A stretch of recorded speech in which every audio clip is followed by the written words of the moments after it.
Très bien, donc avant de commencer notre présentation, je tiens d'abord à remercier les collègues qui étaient derrière l'organisation de ce colloque international.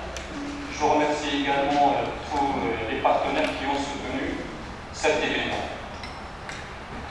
Et je ne manque pas de remercier les collègues de toutes les universités marocaines et établissements confondus ayant répondu à notre enquête parce qu'il s'agit bien sûr d'une présentation d'une enquête que nous avons réalisée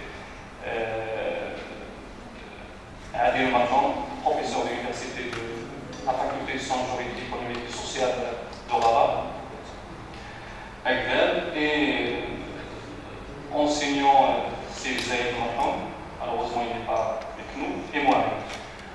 Donc l'intitulé de notre enquête, ou bien de notre étude, il s'agit d'une enquête auprès des étudiants sur l'enseignement à distance au Maroc. Et donc je vais directement à la présentation de notre itinéraire ou bien notre plan de cette présentation que j'aimerais bien, j'espère qu'il sera bénéfique et utile pour les chercheurs. Donc l'introduction, quelques travaux que nous avons consultés pour mener bien notre enquête. Je ne vais pas citer tous les travaux, et bien sûr la partie fondamentale, essentielle de notre travail, qui porte sur l'enquête de l'enseignement à distance durant la période de confinement. Et bien sûr, je présenterai quelques résultats d'une manière, bien sûr, en résumé, qui n'est pas une conclusion. Alors, comme vous savez, la crise Covid-19 est une crise qui a secoué le monde entier. Et donc, il s'agit d'une crise incomparable, exceptionnelle par son caractère global et bien sûr, et sa gravité, et sa rapidité de la propagation. Et donc, c'est une crise qui a touché toutes les économies du monde entier. Et parmi les secteurs les plus touchés, le secteur, bien sûr, de l'enseignement.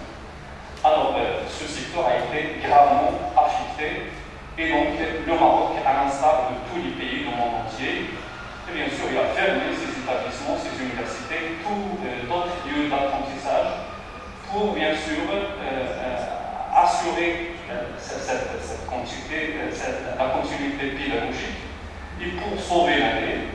Et donc, automatiquement, les autorités de tutelle, en collaboration avec les différents présidents des différentes universités marocaines et établissements confondus, et donc ils ont mis des dispositifs d'enseignement à distance sur une grande échelle. Et donc, sans tarder, la crise mondiale a provoqué un phénomène mondial qui est l'enseignement à distance, et donc ni l'étudiant, ni l'enseignant, ni les États n'ont été pas, bien sûr, préparés pour. Donc, c'est un événement imposé, c'est une obligation, c'est une contrainte. Et donc, cette image montre, bien sûr, réellement coronavirus qui a fermé les universités pour imposer l'enseignement à distance. Alors, l'enseignement à distance, c'est une pratique qui s'adresse dans le cadre d'une institution à un public très large, individus, organisations, nations, etc., qui vise à transmettre des compétences, savoir-faire, savoir, etc. Et donc, autour de ce concept de l'enseignement, soutenu par une évolution en expansion depuis longtemps des éthiques et bien sûr l'environnement technologique en relation avec l'enseignement. Et donc, plusieurs concepts ont été utilisés. On peut parler de l'enseignement à distance, l'enseignement présentiel, la formation en ligne, l'enseignement hybride, mixte, etc. Donc, notre objectif, ce n'est pas de discuter les fondements théoriques de cet enseignement à distance. Un petit rappel, ce n'est pas un phénomène nouveau, mais c'est un phénomène qui existait depuis plus d'un siècle, et surtout dans les universités avancées. Par exemple, les spécialistes dans l'université américaine et surtout de l'université de Boston, la recherche ne manque pas, elle est abondante pour ce qui concerne cette discipline. Et donc, parmi les chercheurs qui ont, Peter par exemple, le chercheur allemand, il a distingué entre l'enseignement traditionnel, classique, en présentiel, et l'enseignement à distance. Et donc, ce qui nous intéresse dans ce travail, c'est d'étudier et d'analyser, en quelque sorte, le vécu et l'expérience des étudiants marocains face à l'enseignement à distance pendant la période de confinement. Je rappelle que l'enseignement à distance a été imposé.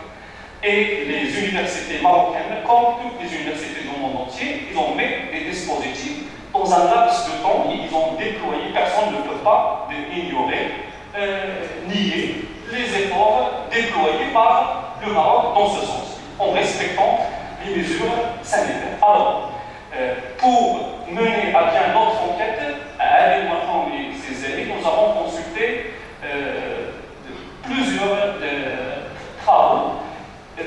Sauf que je vous rappelle que pendant la période de confinement, il n'y avait pas beaucoup de travaux concernant cette problématique.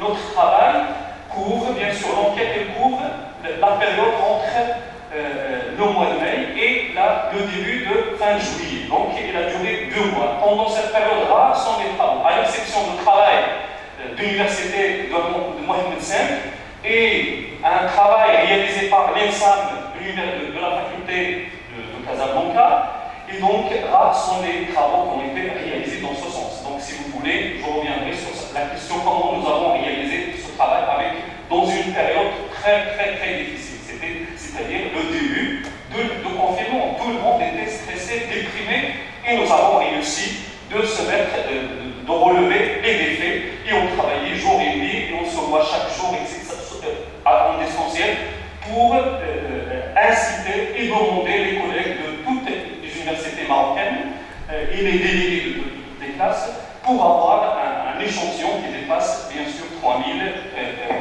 et quelques étudiants. Donc on peut parler d'une enquête nationale parce que toutes les universités marocaines sont concernées et tous les établissements accès régulé, sans exception, est ouvert, et aussi les établissements de formation des cadres sont concernés par nous avons respecté la représentativité. Ça veut dire chaque soir, lorsqu'on constate qu'il y a un établissement qui n'a pas répondu à notre enquête, donc on relance notre enquête et on utilise les téléphones, et je remercie infiniment les répondants et les profs de toutes les facultés qui ont répondu et incité leurs étudiants pour répondre à notre enquête. Donc je vais aller directement à la méthodologie de notre recherche. Donc l'objectif de cette étude cherche à collecter le maximum des données sur l'expérience marocaine en matière de l'enseignement à distance. Nous voulons collecter des éléments essentiels sur les ressources numériques rendues disponibles par les universités marocaines à leurs étudiants, et aussi de tester et de comprendre le ressentiment et la réaction des étudiants en matière d'utilisation des outils d'enseignement à distance, et d'analyser en quelque sorte quelques travaux disponibles pendant cette période. Je dis bien pendant cette période parce que dernièrement, il existe plusieurs travaux, et bien sûr ça fait maintenant une année et demie presque, et donc tout le monde s'intéresse à cette crise. Donc le plan de notre échantillon, l'enquête a touché les étudiants marocains, soit plus de 3358 étudiants, donc il a été réalisé au niveau national sur un échantillon représentant tous les types d'établissements, accès ouvert et accès régulé. Donc on peut oser de dire c'est un échantillon, c'est une étude nationale. Toutes les universités marocaines et tous les champs disciplinaires, y compris le profil des étudiants de notre enquête aussi. Et donc nous avons opté pour la méthode d'échantillonnage par quota, et donc contrairement à la méthode probabiliste. Et donc le plan d'échantillonnage utilisé consiste à représenter la population des étudiants selon un certain nombre de critères, à savoir bien sûr le milieu d'habitation, la formation, l'année, etc. Et les poids retenus correspondent à la structure de la population des étudiants en Maroc de l'année universitaire 2018-2019. Nous avons utilisé les statistiques, bien sûr, publiées par le ministère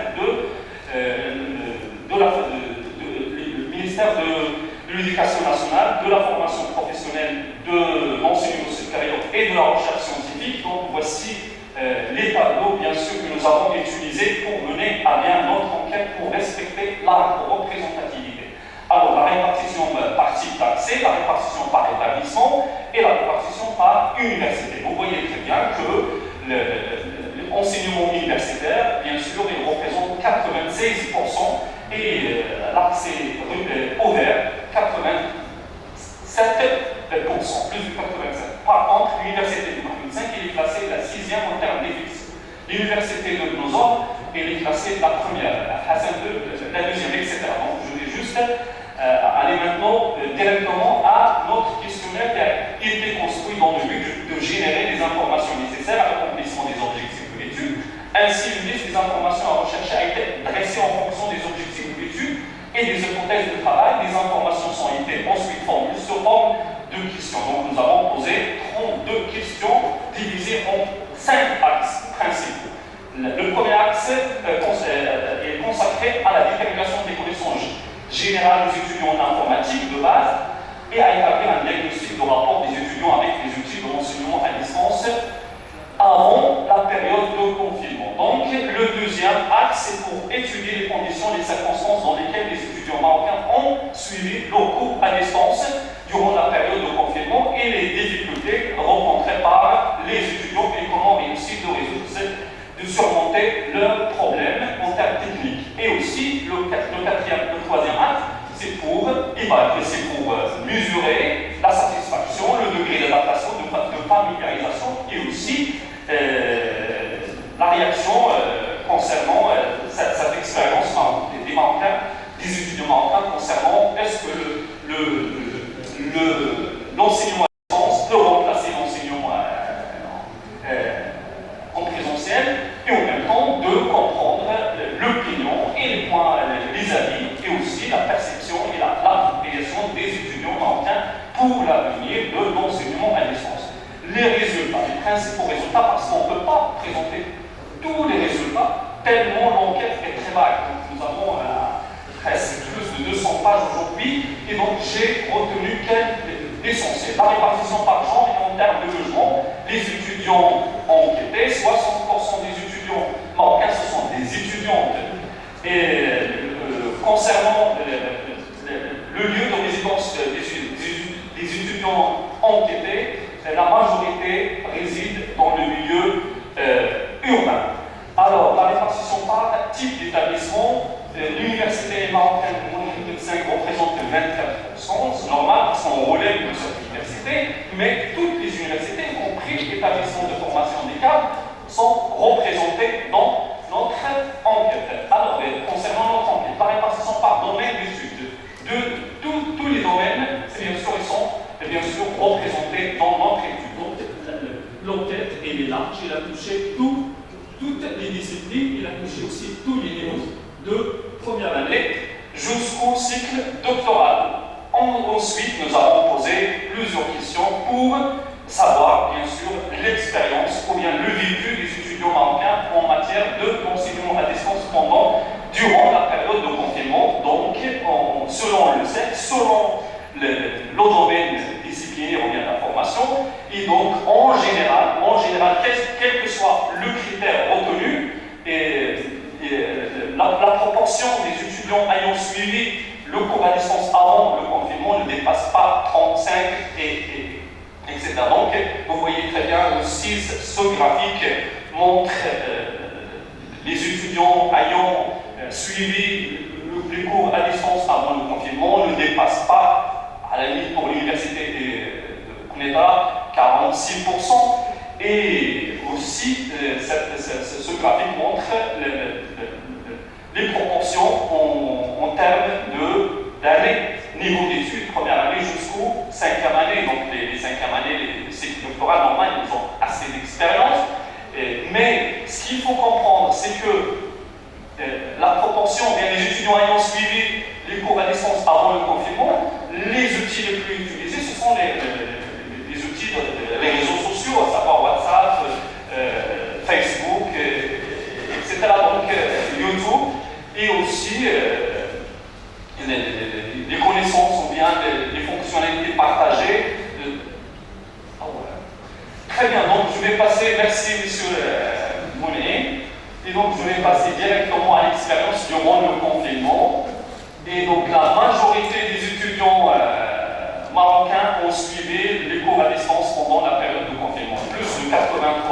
quel que soit le critère, que ce soit les filles, les garçons, le milieu, l'établissement accès régulé, etc. Donc les universités, tous les étudiants, toutes les universités sont touchées par notre enquête, et donc toujours Bounetra est classée la première, et je vais directement aller aux conditions du développement. Nous avons posé quelques questions concernant les conditions. Notre enquête aussi peut intéresser les chercheurs qui travaillent sur les disparités sociales. Nous avons posé par exemple une question: est-ce que vous avez suivi des cours à distance dans une chambre à part avec bureau? Bien sûr, la majorité des étudiants et des étudiantes ne disposaient pas une chambre à part avec bureau, et donc une minorité. Et nous avons posé une autre question pour compléter cette question, pour donner le sens aux premières réponses. Vous avez suivi vos cours à distance dans un coin de la maison sans bureau. Les réponses, oui, la majorité des étudiants, ils ont suivi leurs cours dans l'escalier, ou bien donc, nous avons reçu des téléphones, etc., dans un coin à la maison sans bureau. Donc plus de 60%, quel que soit le critère retenu. Et nous avons aussi, pour ce qui concerne les équipements informatiques utilisés, la majorité, ils ont utilisé le smartphone ou bien ordinateur à usage partagé. Ordinateur à usage personnel, la moitié qui dispose d'un ordinateur à usage personnel. Ensuite, pour ce qui concerne le coût de la connexion, la majorité des étudiants, bien sûr, s'il vous plaît, ils ont estimé que le coût de la connexion est élevé.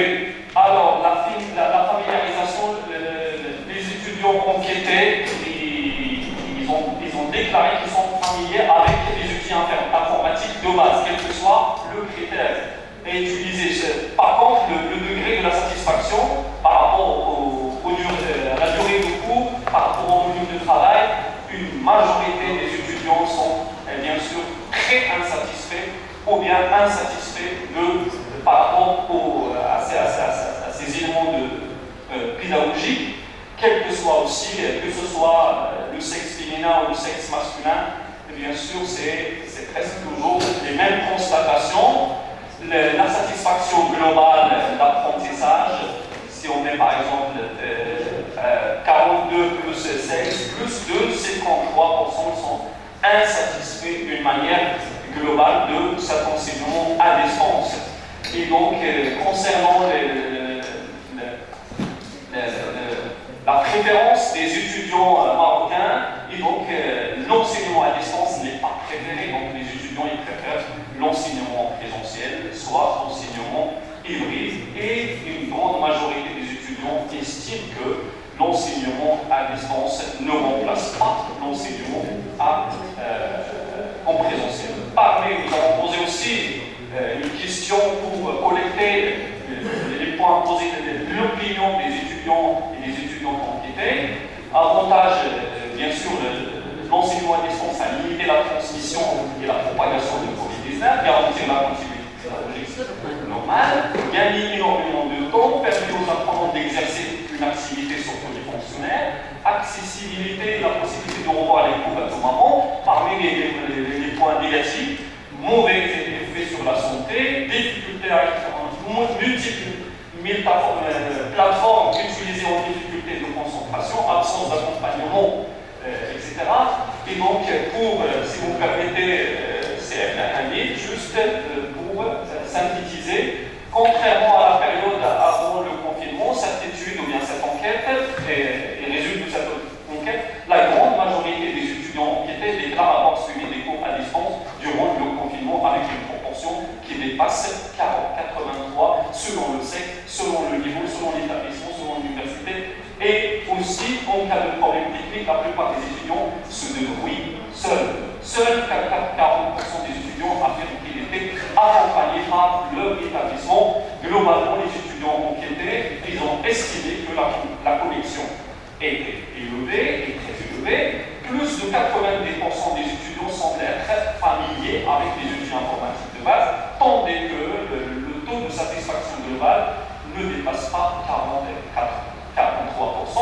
Globalement,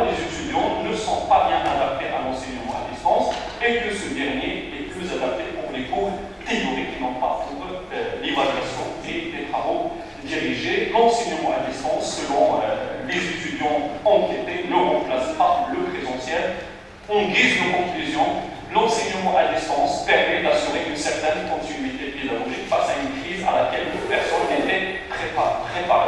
Ni l'université, ni le gouvernement, il n'y avait pas une stratégie préalable à l'avance, même si l'expérience a été déjà, surtout dans notre université, a été déjà commencé un peu avant, mais personne n'a pas prévu cette crise. Et par ailleurs, les étudiants enquêtés ne pensent pas que l'enseignement à distance puisse remplacer l'enseignement présentiel. Nous pensons pas que l'enseignement présentiel et celui à distance sont complémentaires et seront très utiles lorsqu'ils sont déployés selon une séquence bien étudiée. Selon cette séquence, l'enseignement commence par des séances présentielles, après on passe à une phase à distance, synchrone ou asynchrone, et on finit par des séances présentielles évaluées et corrigées en cas de nécessité. Et je vous remercie, monsieur.